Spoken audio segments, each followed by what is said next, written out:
Okay, Alexis Tereszchuk, jump in.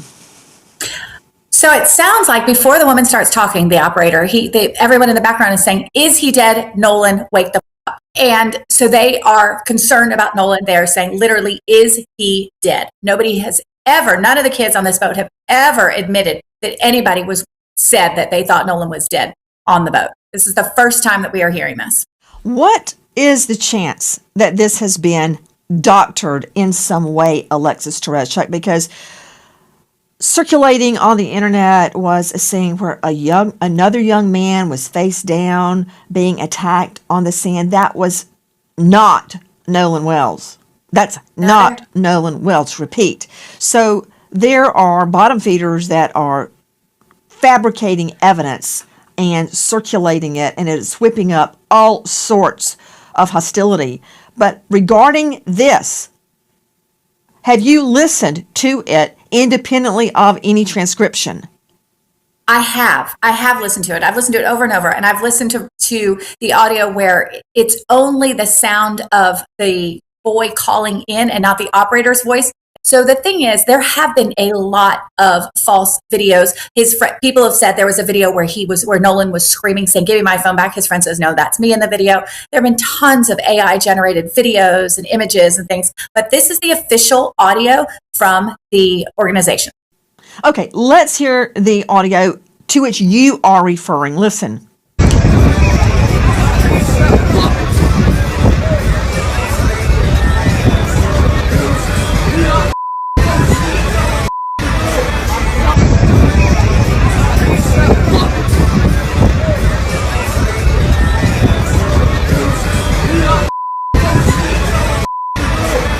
Now, it's my understanding, Dave Mack, that sound we just played is real sound. That is not doctored sound, but someone else claims that's them saying, "Give me my phone back." That is not Nolan Wells. Explain.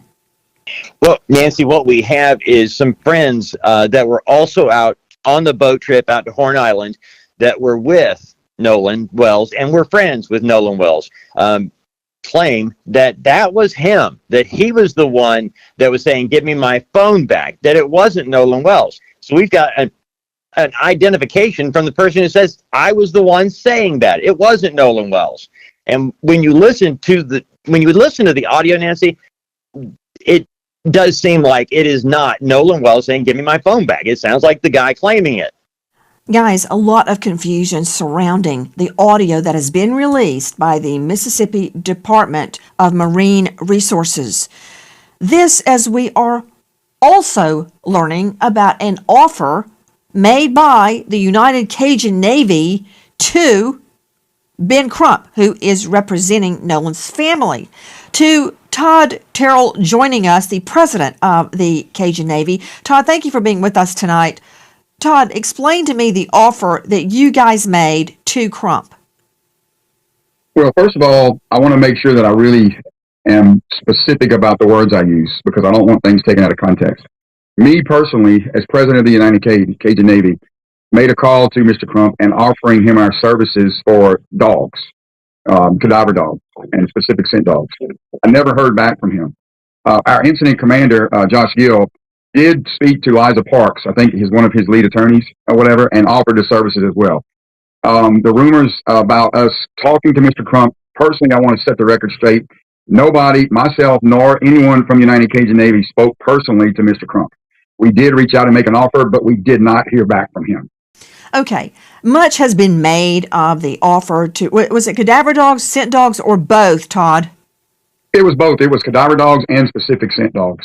And, some of this needs to be clarified. Okay. And we did make an offer, but we did not hear from him himself. Gotcha. There's a lot of people on the team. So who is it that you said you guys contacted or spoke with? Liza Park. And we have a phone record. Our guy, Josh Gill, my incident commander, on the 13th, left her a message. And on the 14th, they reached out to her. And I think got back, I think it was 9:51 on the 14th. There was a 23-minute call with Josh Gill, our incident commander, and Liza Park, who I believe is Mr. Crump's lead attorney. And so they knew well what we did, the credentials of the dogs, and what our specific offer was. So they knew it ahead of time.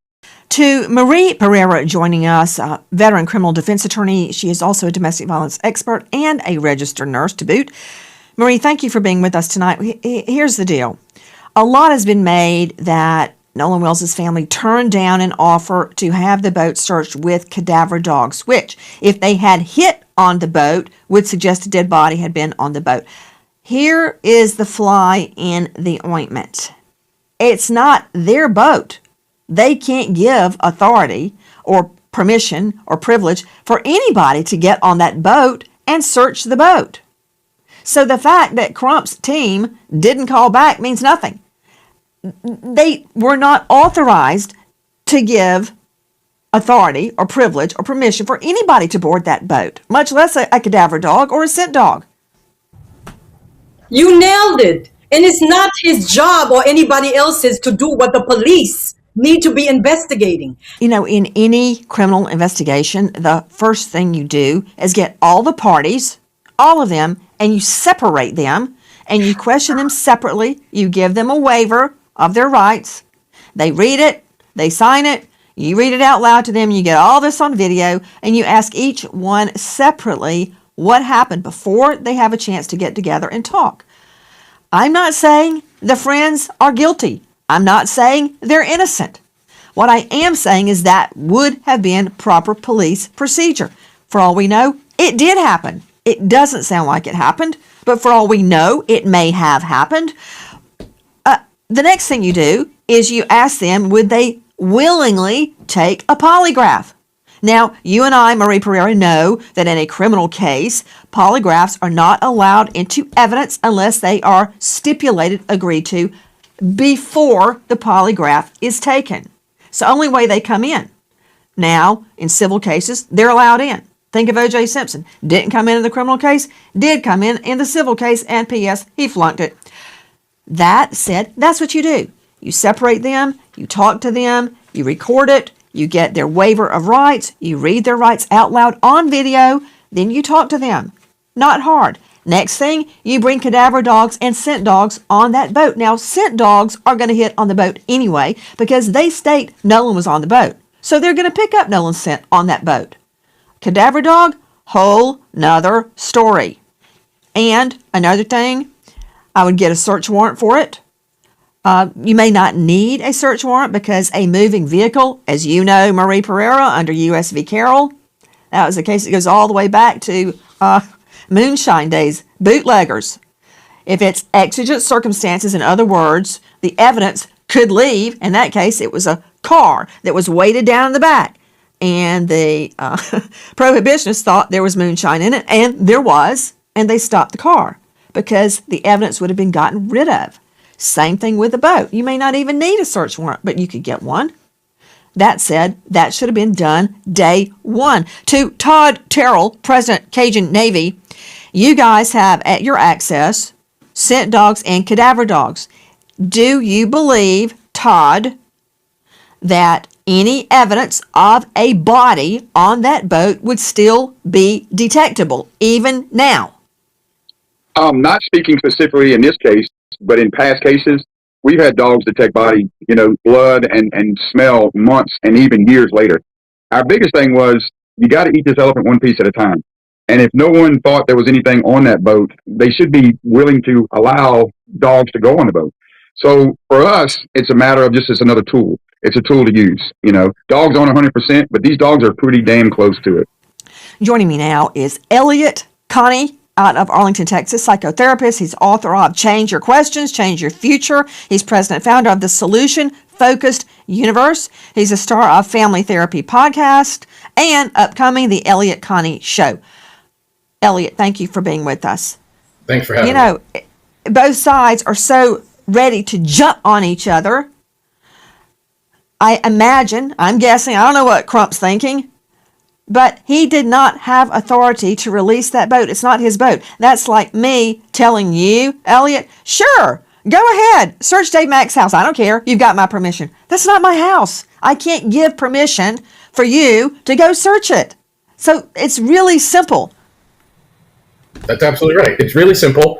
I don't really understand so much of this. Like, people are, like you said, they're one side is going after the other instead of just accepting really logical things like the point that you're making here.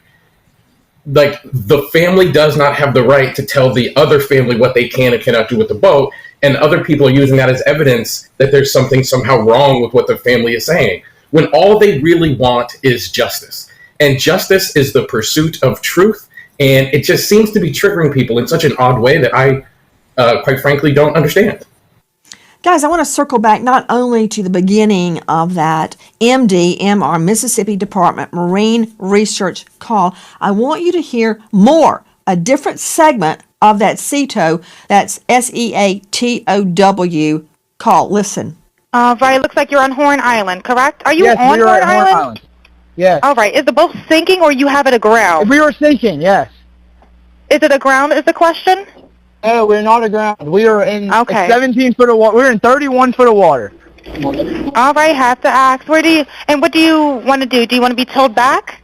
I want to get this boat unsank and towed back, yes. All right, where would you like it towed to, sir?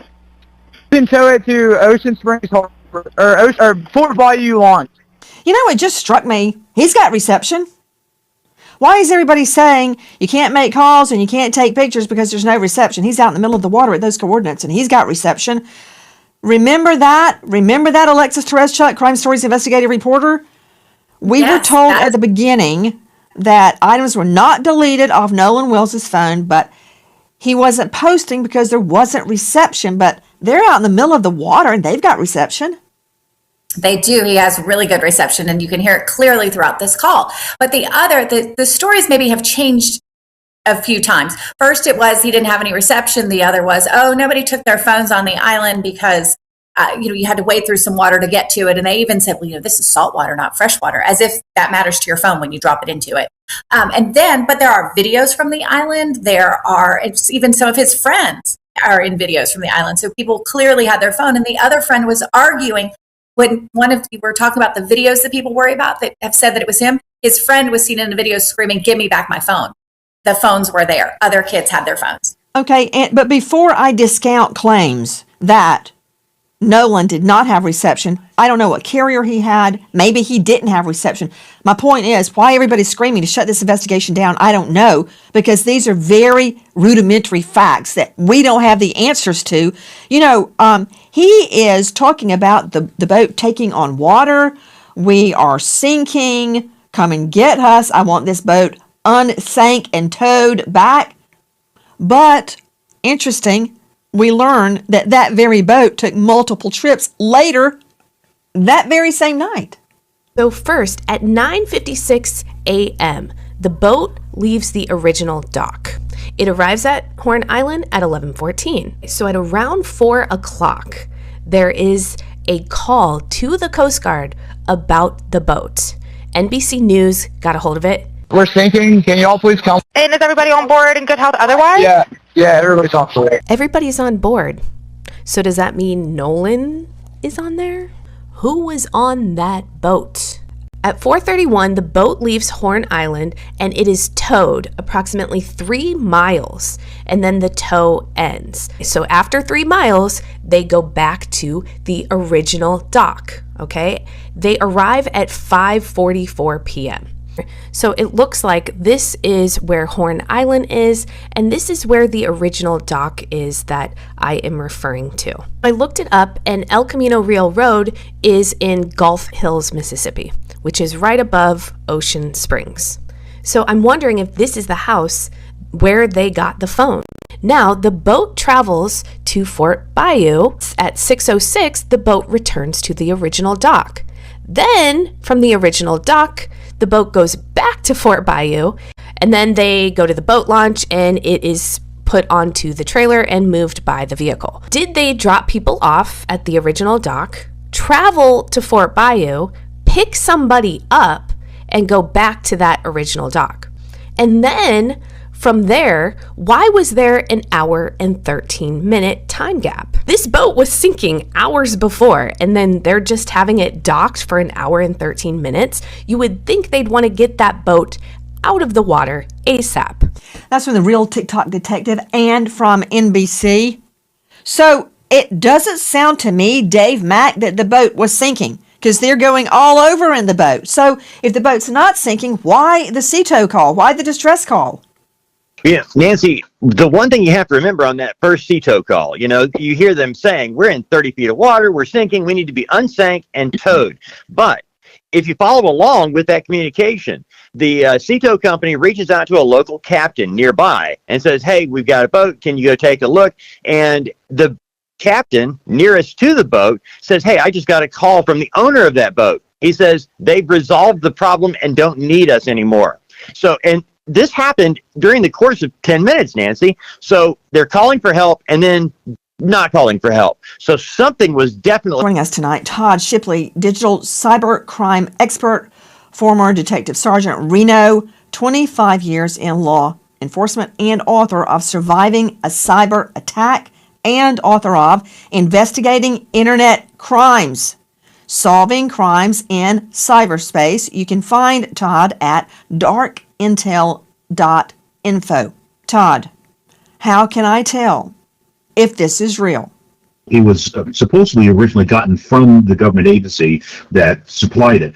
It doesn't sound like it's a complete video to me to begin with, because there should be more conversation. So where's the rest of the video would be the audio. Then we can start to begin to forensically look at the audio to try to figure out and pull out the voices in the background, because the question is, what are the people saying in the background, and what exactly are they doing? What sounds are in the background? Are they actually at the place that they say they are, based on noise in the background and other things that are happening? So, I mean, we can look at a lot of those other things within the audio itself to try to identify what's there and what these people are saying. Pull out those individual quotes and try to isolate them based on what they're saying, and slow it down, speed it up, that kind of thing, and pull out the background noise so that there's nothing else, so we can just isolate those things. There's several things that can be done with this. Todd Shipley, if you had this audio, what would you do digitally to clean it up, enhance it, and isolate it? Well, as I said, there's some of the things that we can do is we can isolate the different tones, the different signal pieces that are coming through there in the audio. We can take that and isolate the individual people that are in there and try to identify who they are. And that's done digitally. We can actually just isolate the different streams that are there and pull out those different audio pieces.